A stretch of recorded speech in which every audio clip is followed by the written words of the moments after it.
अगर आपकी पत्नी आपको रात में दूध देती है तो आप जरा उसे अब सोच समझकर ही पीजिएगा, कहीं आपकी भी हत्या ना हो जाए, कहीं एक बड़ा कांड ना हो जाए।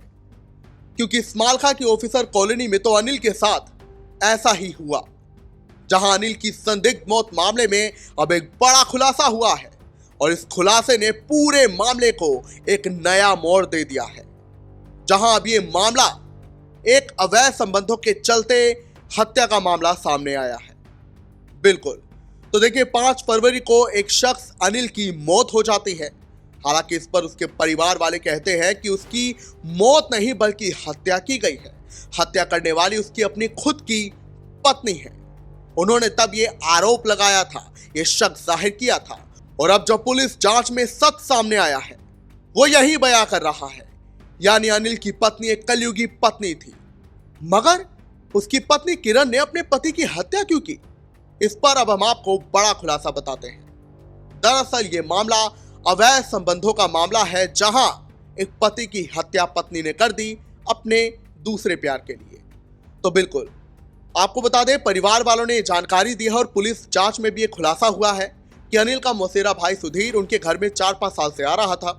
इस दौरान उसकी पत्नी किरण और सुधीर में नजदीकियां बढ़ने लगी। दोनों साथ में पति पत्नी की तरह रहना चाहते थे, लेकिन कबाब में हड्डी उन्हें अनिल लग रहा था। लिहाजा दोनों ने अनिल को रास्ते से हटाने का प्लान बना रखा था। और जब 4 फरवरी को उसके घर वाले यानी अनिल के माता पिता पानीपत में अपनी बेटी के यहाँ आए तो किरण ने पीछे से सुधीर को बुलाया और हत्याकांड का पूरा प्लान रच दिया। जानकारी है कि सुधीर गाड़ी लेकर आया स्मालखा में। उसने अनिल के घर से थोड़ी दूर गाड़ी खड़ी करी और बाद में वो उसके घर में दाखिल हुआ। दरवाजा खुद किरण ने खोला और किरण ने अपने पति अनिल के पैर पकड़े तो सुधीर ने उसका मुंह दबाकर उसे मौत के घाट उतार दिया। दोनों अनिल की लाश को बाद में नहर में ठिकाने लगाना चाहते थे, लेकिन अचानक से किरण के बच्चे की नींद टूटती है और दोनों घबरा जाते हैं और सुधीर वहां से भाग जाता है। और बाद में सुबह ये मामला सामने आता है, जहां अनिल की संदिग्ध मौत हो जाती है। इस पर डीएसपी सतीश वत्स ने क्या कुछ कहा है, सुनिए। थाना स्मालखा की घटना है।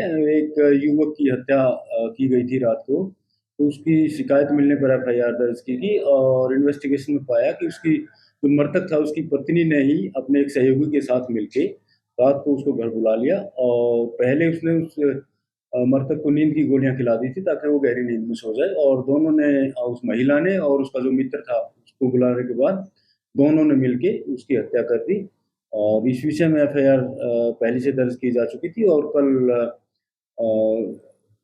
8 तारीख को दोनों को, उस महिला को और उसके सहयोगी को भी गिरफ्तार कर लिया गया है और जेल भेज दिया गया है। इन्वेस्टिगेशन उसमें और गहराई से की जा रही है। अगर और किसी का कोई दोष होगा तो उसको गिरफ्तार किया जाए। सर, कारण क्या बना?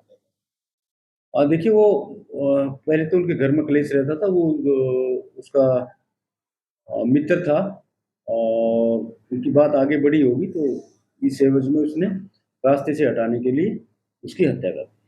दोनों के बीच में रिश्ता भी था, रिलेशन था, तभी ऐसी घटना को अंजाम दिया जाता है। उसको बीच से हटाने के लिए इस घटना को अंजाम दिया।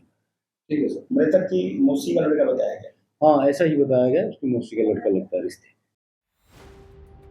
बहरहाल, जहां सुधीर को 2 दिन की रिमांड पर लिया गया है तो वहीं किरण को न्यायिक हिरासत में जेल भेज दिया गया है और मामले में परिवार वाले कड़ी से कड़ी कार्रवाई की मांग लगातार कर रहे हैं, क्योंकि उन्होंने अपना चिराग खो दिया। ब्यूरो रिपोर्ट, इंडिया की दहाड़।